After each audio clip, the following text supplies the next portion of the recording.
6 days later, on the night of August 19th, McCluskey, Reilly, and another friend, Jim Martin, decided to attend Tuttle's dance hall located in the part of Newton known as Hyde Park. The three sat down, but Reilly got back up again soon thereafter to grab them drinks. While the kid was away, Hugh Anderson and three friends, Billy Garrett, Henry Kearns, and Jim Wilkerson, walked into the hall, making straight for McCluskey. "You are a cowardly son of a bitch," Anderson shouted at the lawman. "I'll blow the top of your head off." Martin rose, hands raised, to stave off violence, but Anderson would not be denied his revenge this night. Faster than either Martin or McCluskey, Anderson drew his Colt and fired, striking Michael in the neck. Falling to the floor, McCluskey tried going for his own gun as his blood pumped out of him, but Anderson finished the job with a dozen more shots. Reilly, watching his friend and father figure go down, remained calm. He walked to the dance hall door coolly, locking it, before drawing his twin Colts and opening fire on Anderson and his friends.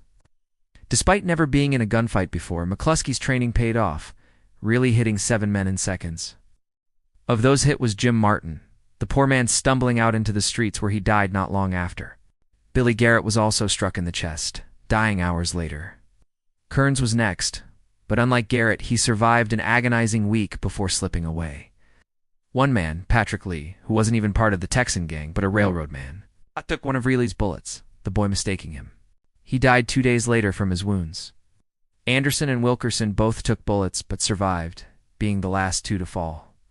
As the smoke cleared, Reilly holstered his Colts, removed the lock, and walked out into the Kansas night, never to be seen again.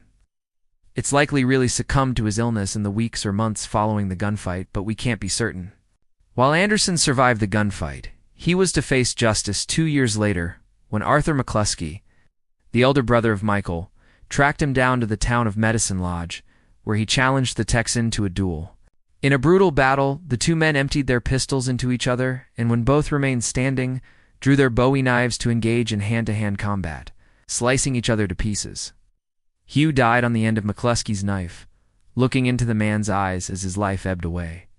Arthur lived only a few more minutes longer than his brother's murderer, falling into a pool of his own blood, dying staring at the cloudy sky.